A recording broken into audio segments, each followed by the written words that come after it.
Hello and welcome to Unacademy, the one-stop solution for an English medium civil services UPSC aspirant. Now, today is Sunday. As always, we have to do the Hindu analysis, but the editorial section is not there. So, based on that, we will have 5 to 6 very important articles out of the Hindu newspaper. But before we begin, we have a very simple, straightforward one announcement, which is a very important program which is starting from tomorrow. So, from 19th February, on the Unacademy app, in what we call as special sessions, which are basically free of cost to all the learners itself, free, we are starting what is called as NCERT Fundamentals. This is a NCERT program. Basically, it will start with Shyam sir and economics, with 19th having microeconomics, then important graphs, indices, banking, committees, agriculture and food security. This is for this week itself. And till 1st March, we'll have economics. And thereafter, from 1st March onwards, I will be taking the NCERTs from 6th to 12th class, history. And the same way, after history, we will have geography. So, from 19th February onwards, which is from tomorrow, we have NCERT Fundamentals on the Unacademy app, and the time is in the morning 7 a.m. to 9 a.m. This has been specifically designed for anybody who is preparing on their own, or working professionals who have to go to college or to their respective employers. You can use these 2 hours to basically revise NCERTs. And the fact is we are trying to create a certain series in which your fundamentals are done, your foundations are done. So NCERT Fundamentals Economics by Shyam sir will start tomorrow. Remember, 7 a.m. to 9 a.m. and first economics, then history, then geography, and that ways we will cover all the NCERTs in one go. So I hope that you will use this for your preparation in the right way. All you have to do is go into the Unacademy app, free, special session, look for or just type NCERT Fundamentals. Automatically it will come economics, Shyam sir. This is an English medium program. As always, we are the one-stop solution for English medium when it comes to UPSC CSE. Now, let's talk about the topics we are going to discuss. The first one is electoral bonds. Sarmat sir has already taken a very detailed discussion on this. I will take a discussion which the Hindu newspaper is arguing, and this will be a revision in that sense of the basic ideas and the provisions which you should know. Then something which has created a buzz in the US, which is the new anti-satellite weapon which has been tested. I have certain images to show you in this. Then we have INSAT 3DS launched by ISRO yesterday itself. Then a very interesting, what we call as at Pokhran, there's a exercise going on in which the Rafale has for the first time properly taken its part. And last but not the least, Japan has basically developed a rival to Falcon 9 when it comes to SpaceX. So we are basically discussing these 5 topics. As always, on a Sunday newspaper, remember there is no editorial. I have picked this up from the FAQ section. FAQ section, science section did not have anything specific to UPSC, and as always, I don't take topics which make no sense. Everything has to be crisp, everything has to be relevant for the examination. Therefore, 2 FAQ and 3 smaller topics. Now, with this, let's talk about why did the Supreme Court invalidate the electoral bonds. Now, there are 3 parts to this discussion. As I said, Sarmat sir has already taken a proper session on this just 2 days back, and I hope that you've watched it on our channel itself. But the question is, there are 3 to 4 very interesting questions we have to understand. And I want to revise those concepts with you so that this becomes a fruitful session for you generally. So we will discuss what is an electoral bond, basic concept. Then I will tell you basically what are the problems or the gray areas which were developed for electoral bond to be there, basically the articles and the amendments which were done. And thereafter, we will talk about the government's argument with regards to keeping something like this in operation. And last but not the least, why did Supreme Court invalidate it? These are the 4 questions we have to cover. And in a way, you've done it in a lot of detail. I'm giving it to you in a more crisp manner as a way of writing a mains answer.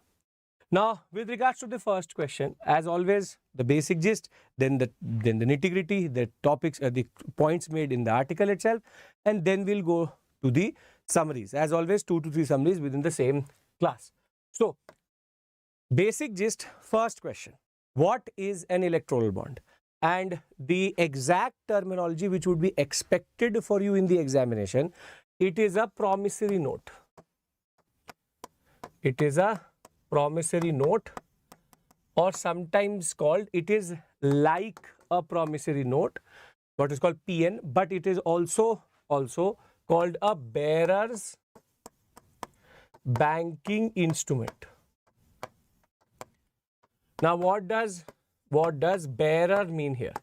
Bearer means that whoever has it is basically the owner of it. In a way that if I have a promissory note and I am from political party A, and the same note goes to political party B, then whoever encashes it, it is theirs. Why? Because there's a major flaw in the whole concept of electoral bonds, which I will tell you, but it's a bearer's banking note. Whoever has it, possesses it, will encash it, and it is theirs. Now, as a promissory note, the State Bank of India was seen as the apex body which could issue it and encash it. And the concept is very simple, that I am person A and I want to give and show my support to political party, for example, B, and I want to give some money. I want to give some money to the political party because I believe in their ideology. Now, previously, before electoral bonds, people used to give it in cash, could give it in check, could give it directly, and till today they can give it directly, but the political parties prefer it in electoral bond till today, and cash, check, directly they used to give this money. Now, the problem was that this cash, and this is pre-electoral bond era, the problem was that this cash could be white, could be black, and the biggest issue was this could be misused. And that was one of the arguments which the government gave, was that because cash was being dealt like this, there was a chance that black money could be circulated between A and B, and therefore there could be some form of cashback which maybe the political party is giving to A, and in that sense they wanted to negate this flow of cash. And in that context, they developed the concept of electoral bonds. Under electoral bonds, the concept is, here is A and here is political party B. Now, the concept was, I will go to SBI and I will say that I want to buy, and there are multiple options between 1,000 to 1 crore. I said I want to buy 1 crore worth of electoral bonds. And now the concept was, when the SBI issued this certificate, it did not write the buyer's name. And this was the first red flag in the electoral bond scheme, that basically the buyer's name was not there. The buyer's name, A's name should be there, but it is not there. And therefore, 1 crore worth of electoral bonds are issued, and this transaction has to happen in the form of a check, in the form of a DD, which is demand draft, or in the form of an electronic transaction. So basically, you are doing NEFT or IMPS, electronic transaction. So the concept was, the government said that, see, we have removed cash from here. So basically, if the check is there, SBI has a repository, it knows what it has actually issued. But the fact of the matter is, the electoral bond itself will also not have the name of A. It will not say who got this issued. And there was a reason for this, which I will discuss with you, which is the concept of confidentiality, which is the concept of retribution or retaliation. Now, once this electoral bond is issued by SBI, then this person A can go and give it to person B or the political party B. When political party B gets this electoral bond, it will go to SBI and encash it, and therefore this money will then go into the political party's bank account. So what is the argument which the government put in was that from here also you need a bank account. Bank account, which means that there is certain form of KYC which is there. From bank account to bank account to bank account, basically there is no need for cash. So from a bank account, it was transferred and created into a promissory note. From this promissory note, it was basically given to B, and then B went and gave it to SBI. SBI and cashed it into the bank account. But the problem is that firstly, A's name is not given, first issue. Second issue was that when it came to B, what if when B was going to SBI and a rival political party beat up this person who is going and giving it to SBI, and they took the promissory note from that person? If they took the promissory note from that person, because the electoral bond does not say who is the buyer and who is it meant for, I, a political party X, can then ask my person to go and loot this person, take the promissory note and put it into my bank account. Now, because A did not specify to RBI who he was giving it to, A did not specify to SBI who he was giving it to, and B does not know in a way that it has been given by A, or A's name is not there, and therefore A will also not get to know when B will get encashed. It has to be done between 15 days of getting it. So for example, I got it today, within 15 days I have to encash it. If I do not, if B does not encash this electoral bond, it will go to Prime Minister Relief Fund. So the concept was A, for example, on 1st February gets this issued. By 15th February, it has to reach the account of the political party. If not, it will automatically go into the Prime Minister Relief Fund. But the point of the matter was, because A's name is not given, and the fact that B, if in the process of encashment he gets looted, there's a robbery and all promissory notes, all electoral bonds are gone, then I as political party X can encash it and nobody would get to know where did I get the promissory notes from. If I can do this within the time frame of 15 days, it's done. That is why it's called a bearer's banking instrument, because whoever bears it has the right to encash it.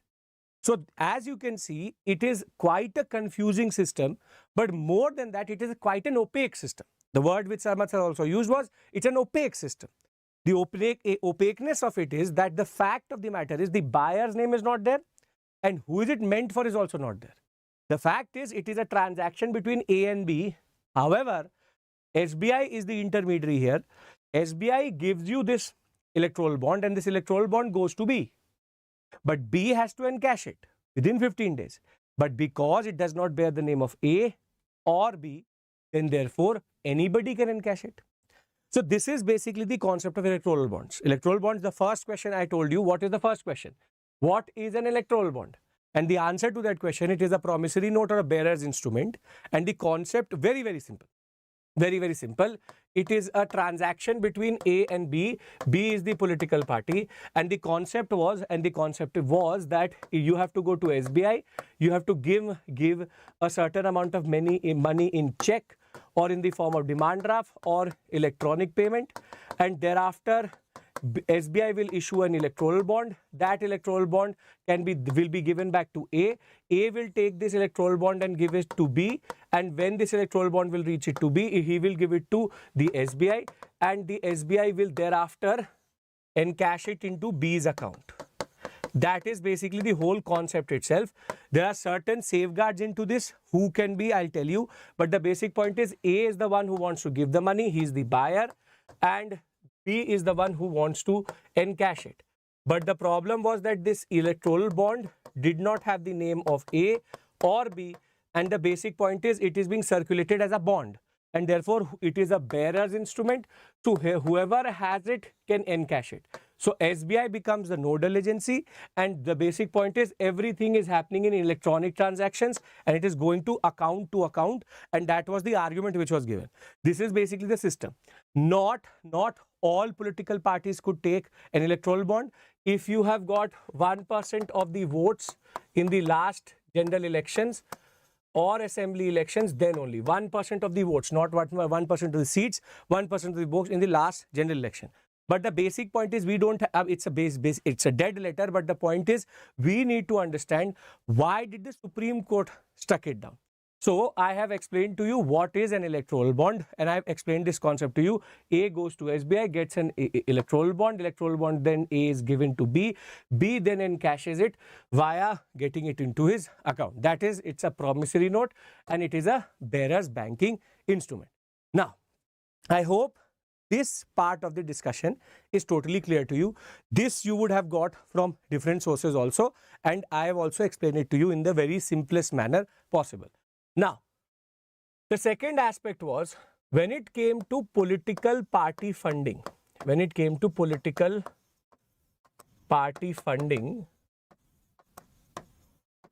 there were certain safeguards.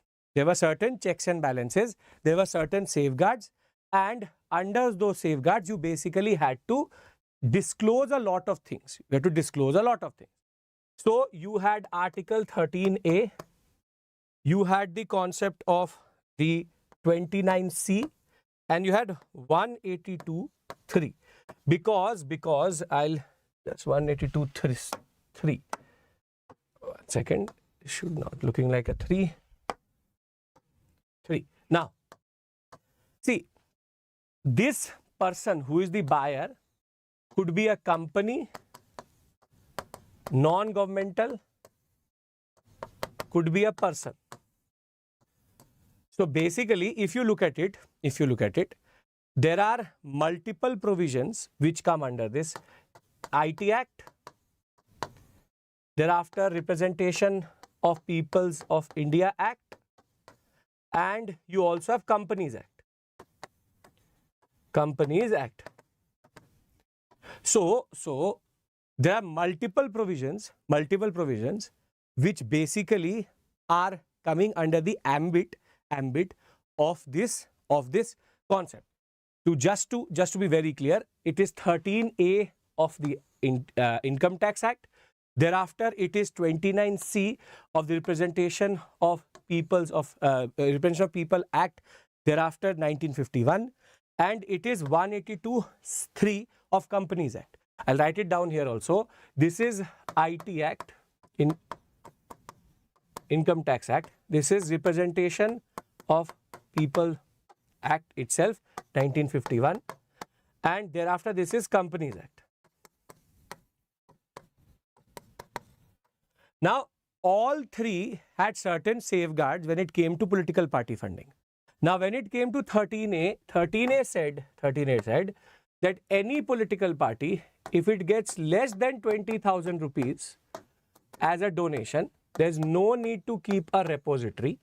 But if there is any form of donation which is more than 20,000 rupees, they needed to keep a record of this. Who is giving it and where it has got in a way encashed, or where is it stored, or where is it actually kept. Under 29C of RPA Act, the same thing was there. Less than 20,000 and more than 20,000 rupees. The basic point was you have to keep a record, and the more stringent one was under 182.3 of Companies Act. It very simply said and very clearly said that every company has to keep a record. Whoever wants to give money has to keep a record, and it has to be not more than 7.5% of net profits, and therefore companies be it had to be non-governmental, had to keep a record of whatever be the means of funding a political party. If you think that political party is good enough, it is something which you believe in, you are free to actually give them money. But under 13A, under 29C, under 182.3, there was a simple straightforward concept. You cannot give them money after 20,000. Some record has to be there. However, when the electoral bond scheme came via the Finance Act, or Finance Act as it is called, Finance Act 2007, 2017 rather, Finance Act 2017. What was done was that electoral bonds were exempted from all of these provisions. All of these provisions, there was an exemption. Under 13A IT Act, there's an exemption. Under 29C, there is an exemption. And under 182.3, it removed the concept of keeping this concept of having a limit. The limit was also gone, and it did not say that it should be loss producing or profit. See, previously it had to be 7.5% of net profit. But the problem is now it says be it loss producing or profit producing, there's no limit. And therefore loss producing companies are also contributing to political parties. So the problem is as soon as the Finance Act of 2017 comes in, as it says here, the Finance Act of 2017, there will be a full change in regime. So this whole system, you can see the opaqueness of not having the name of the buyer or the encasher, and now any form of safeguards, 13A, 29C, 182C, all have been removed for electoral bonds. It's an exemption, and that way this is fishy. And the point was a lot of political activists automatically challenge this under Article 19(1)(a), that this is against the freedom of expression and the checks and balances which were there when it came to political party funding, and political parties do get a lot of funding, is gone. But there was a governmental argument. Before I come to that, I'm again repeating myself.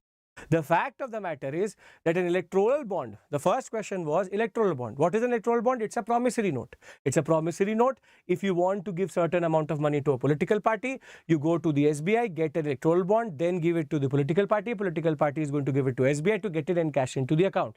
The need for cash had been removed, and I will tell you what is the argument which the government gave.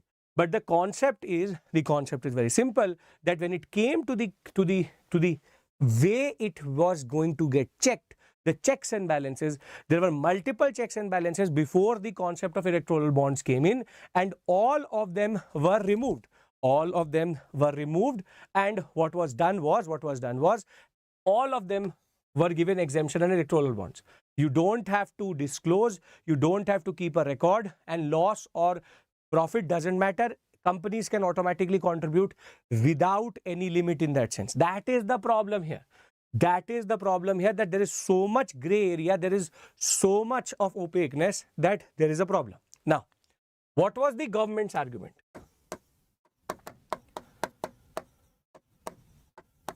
What was the government's argument over, and we will then discuss what was the Supreme Court's argument.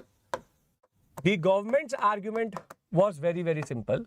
The government said that because there is no cash, very simply, no black money can be used. This is the first argument they gave. There's no cash, everything is happening account to account. The second argument was that the confidentiality was good for both. The fact that the buyer's name and the bearer's name both were not given, therefore the political parties get clean money, what we call as clean money. And the second argument was there is no argument for retribution or the concept of retaliation. So that if I paid, for example, to party A, but party B came into power, nobody can retaliate because the buyer's name is not given. And the most interesting argument which was given, and which basically was a red flag automatically, was that the citizens do not have the right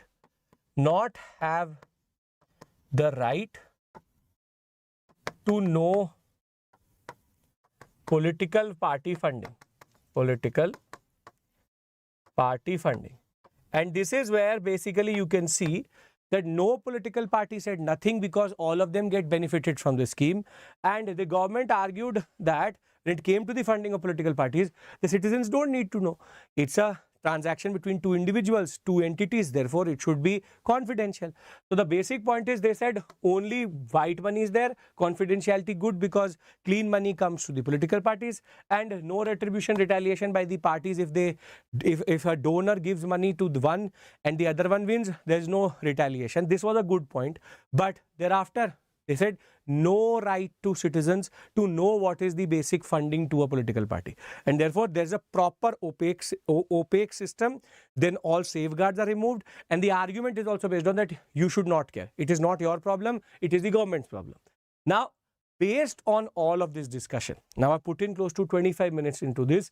The discussion which I've had with you is, there are three issues we have to discuss. The concept, I hope that you understand, promissory note, bearers banking instrument, the problems, the issues with regards to 13A, 29C, 182.3 and the governmental argument. Now, the Supreme Court has basically struck it down by saying that the electoral bonds are unconstitutional. Now, there are three basic arguments which have been made. The first one is that it is against 19(1)(a), which is the freedom of expression. Now, what the Supreme Court has applied is the concept of proportionality. Now, I'll not go into the mechanics of proportionality. Sarmat sir has already had a very long discussion on that. But it is basically the concept of proportionality, the law, the rule of proportionality is that if there's a lesser or least intrusive path available, then the government should use that. So the actions of the government should be proportional to the actions needed and the available options in that regard. Now here, the argument of the Supreme Court, I'll read it out to you and it will make sense. The argument which they are saying is that there are other means, there are alternatives, and those alternatives could be that electoral transactions could happen in an electronic transfer for small contributions, and an electoral trust may be created which is transparent, and that may distribute money to the political parties. The government was unable to establish that the scheme is the least restrictive, intrusive, means that the balance of the right for informational privacy, that we don't want to show the buyer, we don't want to show the bearer, and therefore to contributions and the right to information on political contributions, basically all the amendments which happened to IT Act and even Companies Act are unconstitutional. Basically, what they said was the way they basically struck down these three is unconstitutional. You cannot remove, and the argument which the Supreme Court is making, that the voter has the right, freedom of expression, and with his freedom to vote, the funding of a political party may be important in deciding which political party they want to vote for. So funding matters, and therefore it is unconstitutional under it is basically breaching the fundamental right 19(1)(a), which is freedom of expression. But the point is that you need to further understand that the most dangerous provision was the Companies Act amendment, which is that basically here they use the word quid pro quo, which is if it's a profitable company, it may not want an advantage from the government. But if a loss producing company is giving funding to a political party which is in power, then it could be where quid pro quo, which is the concept that the government could give unwarranting or some form of advantage, basically a conflict of interest, the fact that the government could give some advantage in return to this money.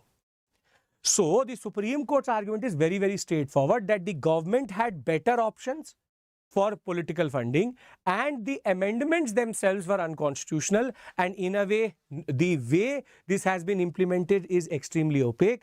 And last but not the least, the fact that the companies which were loss producing also were allowed to give get electoral bonds is also a problem, because that means that they could get an undue advantage in that sense.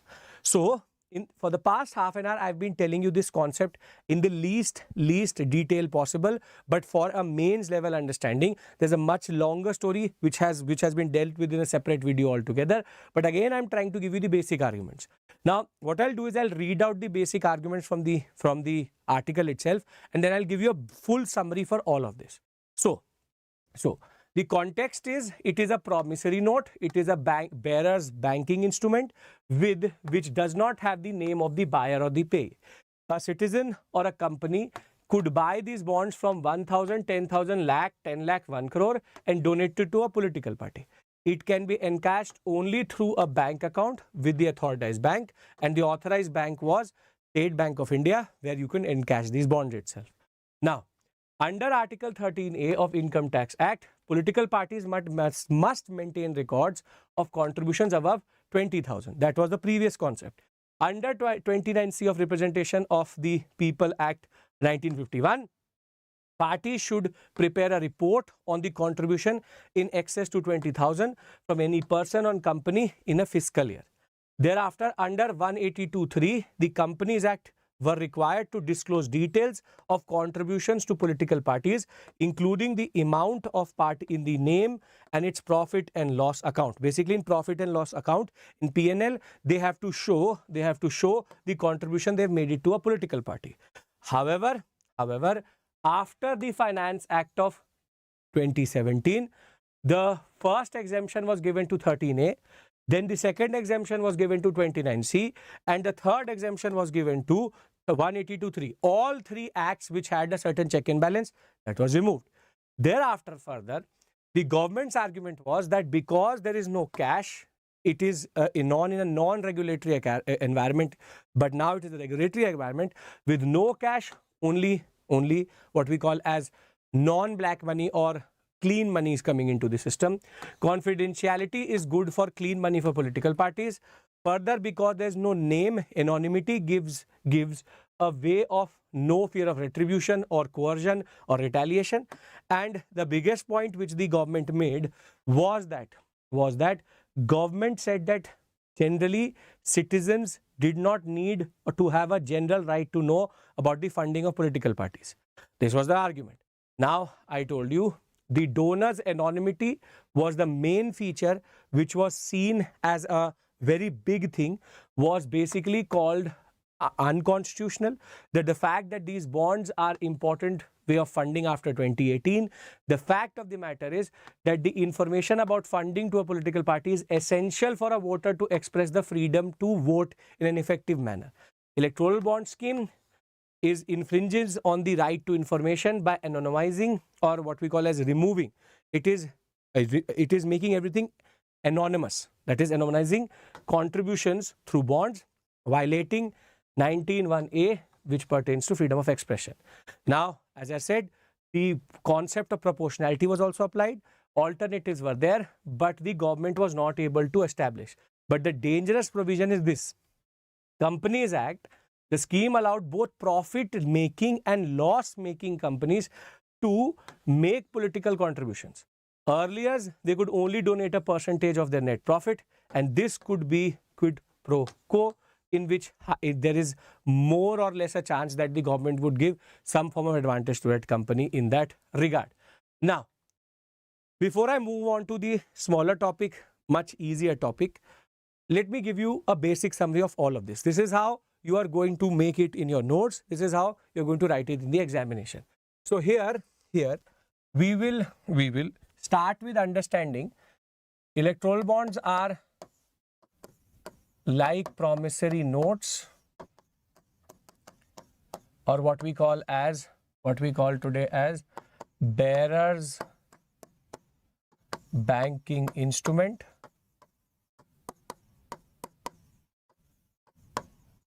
You have to basically understand A, B, political party, SBI, and make it like this in your notes.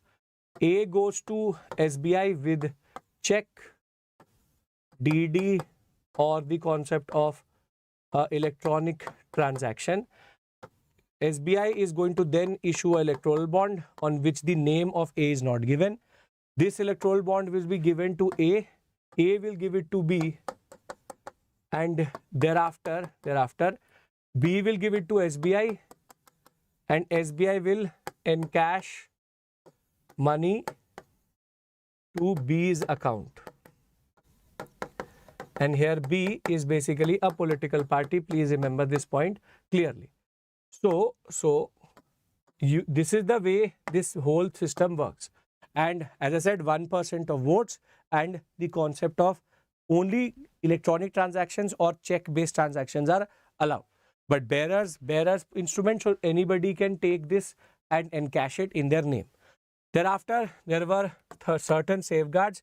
You have 13A, then you have 29C, 182(3). Remember these provisions, very important. IT Act, this is RPA Act 1951, this is Companies Act, and the basic point is, before this, and EBs, which is electoral bonds, are exempted from all of them.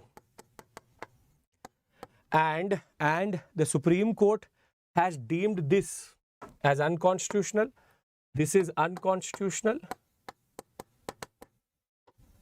And the fact that because the buyer's name is not there, that breaches 19(1)(a), and the fact that companies can get advantage via contribution. And this is basically the gist of the argument we had for the past 40-45 minutes. I hope all of this is perfectly clear in your mind. This slide, I'm removing myself. This slide is basically everything which the Supreme Court has used to argue that this whole system is problematic. So I hope I've given quite a lot of time to this. I hope you will now remember this. Sarmat sir, this discussion, everything should basically cement this in your mind. This becomes a pure question of GS paper 2. It will come. It can come in the prelims examination also. Major development with regards to the concept. Thereafter, the second article deals with anti-satellite weapon, what is called ASAT. The concept of ASAT. India has a program called Mission Shakti with regards to this, but there's an alarming development which has happened because of what the Russians have done. So the concept of ASAT is very, very simple. It's an anti-satellite system. I have a certain thing to show you with regards to this. See, anti-satellite systems are very simple. There is an enemy satellite in orbit. It is spying on you, for example. Now, through radars, you basically understand its coordinates, its movements, and from the surface of the Earth, you use a 2-stage, 3-stage rocket to basically use the kinetic energy, use the impact concept itself to take down this satellite. So there's a very simple concept. This is called anti-satellite systems. These are called anti-satellite systems, ASATs. Now, this is not something new. Cold War era, lot of what we call as a discussion, lot of testing happened for ASATs. India also does it. But there's something called the Open Space Treaty, OST, 1967, under which this is basically not allowed. India, when it tested it, it said that under first use principle that we will not use it first. We basically are just testing it as a deterrent. But Russia has tested it, and Russia and US have a much stronger understanding under OST, which is Open Space Treaty. And therefore, there's a new alarming development with regards to their relations. Russia versus US is nothing new since 1945. But for us, the static portion becomes important because this is a science and technology based understanding which you need to know in that sense. Now, the argument, or what we know of as of right now is that there was a Russian satellite which is called Cosmos 2542 2542 basically went as through a what we call as a Soyuz, S-O-U-Z, Soyuz rocket, put it into orbit, but this satellite split up into two, and the second part has believed to targeted one of the Russian satellites basically as form of testing, and the satellite it hit is Cosmos 1408. Basically, when the Americans were analyzing data, they knew that there's something called Cosmos 1408 as a satellite in orbit, but after the testing, they have found debris of this satellite in that regard. So what the concept is emerging is that what they've done just to simulate what the Russians have done. There was a satellite Cosmos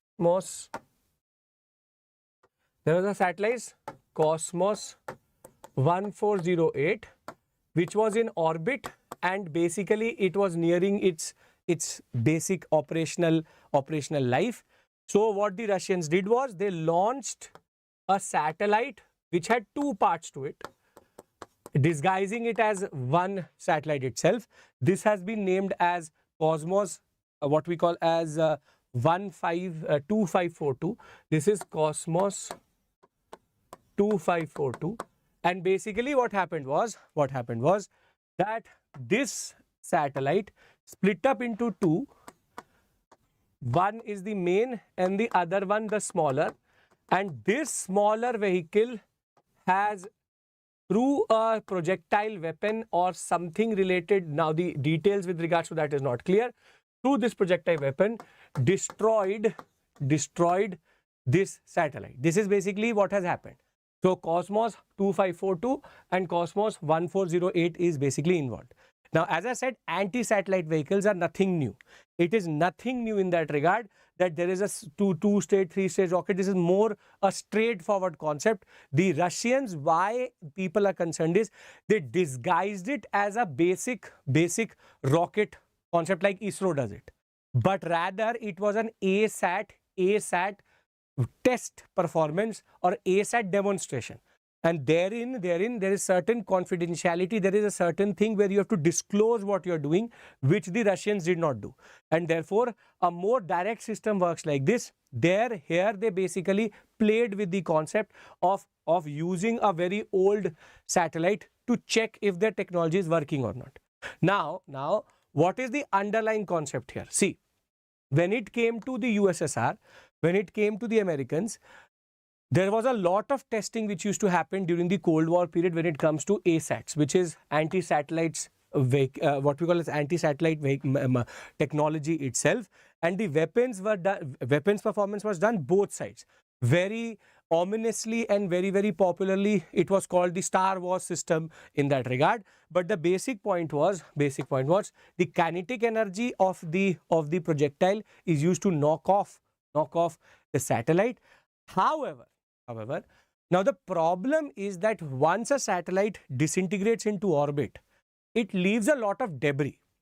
And under the outer space treaty, in which you have a way of destroying satellites via kinetic weapons or any form of weapon, nuclear weapons can also be used, under Article 7 and under Article 9, very simply, you cannot damage someone else's satellite. And second, and therein, that is why this whole UN cry, you cannot add harmful contamination to space.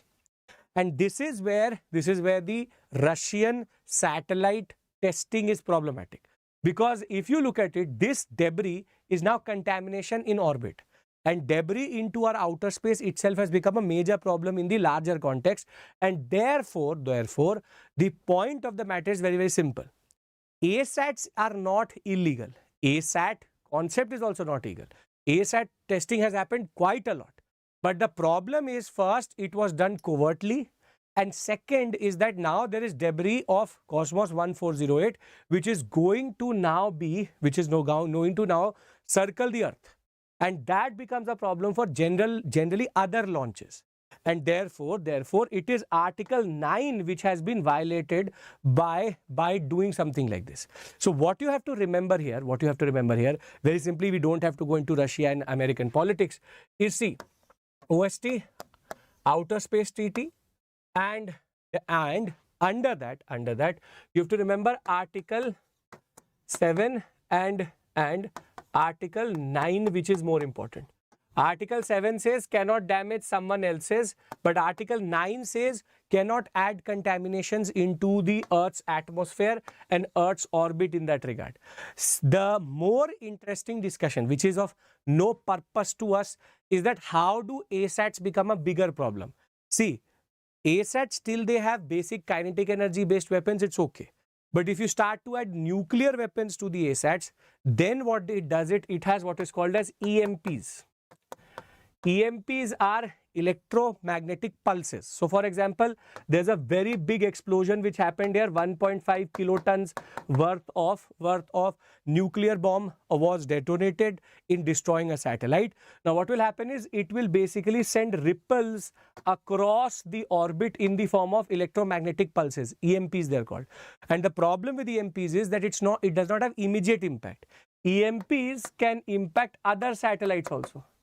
So basically it can make a certain zone in the orbit itself unusable because of the EMP released by nuclear based ASATs. So there's a lot of things to be unpacked here, but the Russia and America, there is more need for clarification. Putin is never going to agree though. But the fact of the matter is, Outer Space Treaty, OST, has been violated. They've targeted their own satellites, so Article 7 does not go in, but Article 9 goes in, where they have released a lot of debris into the orbit. The larger issue is, can there be nuclear power which can be used, or nuclear weapons can be used? Yes, nuclear weapons can be used. And the other problem is EMPs, which is electromagnetic pulses which have been released by that explosion, which can then impact other friendly satellites also in that sense. That is basically the discussion where this article went out of the UPSC zone in that sense. So for you, ASAT is important, the Mission Shakti, which was our ASAT program, and the concept of the OST, how is it getting violated. Outer Space Treaty, you have Article 7 and Article 9, which is very, very important for your basic understanding in that sense. So we have discussed two major topics before we go into the prelims oriented discussion. One was related to electoral bonds. I hope that electoral bonds are totally clear to you. Second discussion on the same platform with regards to it. I encourage you to watch the whole discussion which Sarmat sir had with regards to this, which is electoral bonds. And I hope that you've also watched the video with regards to filling up the form. I'm getting multiple messages on LinkedIn. I'm getting multiple messages on different platforms that we did this mistake, that mistake. Please do watch that video. That will help you in getting, there's a major change with regards to the photograph, where photograph now needs the name of date and the date of picture. Please don't miss that option. So that is also available on our video on our videos. It was a live session. Check it out. It will help you how to fill the form. This is a very important discussion. A lot of my students are now saying I should have watched this video. Go watch it first and then fill the form. It will generally help you with certain smaller minor changes. So we discussed electoral bonds. We've previously discussed this as a video itself, and we've discussed the concept of ASATs, which is anti-satellite systems, and therefore the problem of OST and Article 7 and Article 9, contamination. That is the basic argument which I wanted to make out of that article. Thereafter, three very simple, straightforward discussions. First, GSLV F-14 has just launched INSAT 3DS into and successfully launched it into orbit. Now it is something which ISRO does as a basic cakewalk nowadays. Very, very proud of this institution that way. And you need to now know INSAT 3DS, what is it related to? It is in geosynchronous transfer orbit. It will go into geostationary orbit in that regard, which is going to basically go for monitoring Earth's surface, carry out oceanic observation, environmental spectral channels, meteorological importance. So IMD is going to benefit from this quite a lot.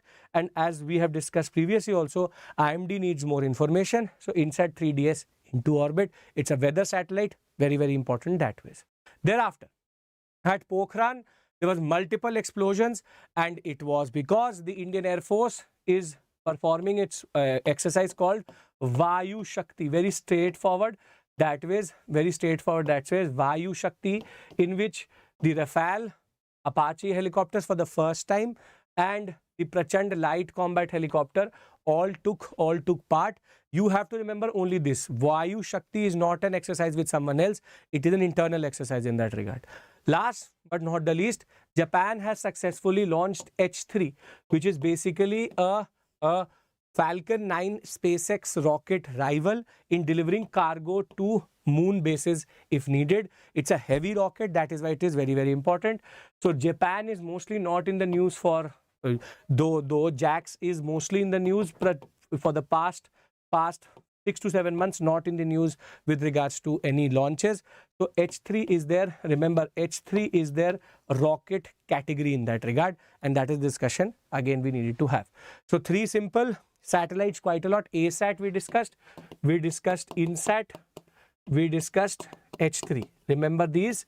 Thereafter, remember Vayu Shakti and then electoral bonds as the last 2 concepts itself. We can look at the mains questions now. The issue with electoral bonds was in its anonymity. Elucidates. A very beautiful question for GS paper 2. This: what are ASATs? How are they a threat to existing outer space infrastructure? This is GS paper 3. Again, beautiful question with regards to debris, and OST becomes important in that regard. With this, I would like to end the session. Remember, tomorrow we start NCERT fundamentals. That will start at 7 a.m. tomorrow, 7 a.m. to 9 a.m. It is Sham sir who is going to take economics NCERT first, from 1st March, then history. Thereafter, I have also told you, please watch the how to fill the form video. It is on our YouTube channel, same one. If you are finding this useful, do subscribe. How to fill the form, multiple mistakes being made. It is my basic urge to you. Watch it first and then fill the form. With this, let's end the session. Thank you. I will see you soon with another set of issues. Take care. Bye-bye and have a very, very happy Sunday. Bye.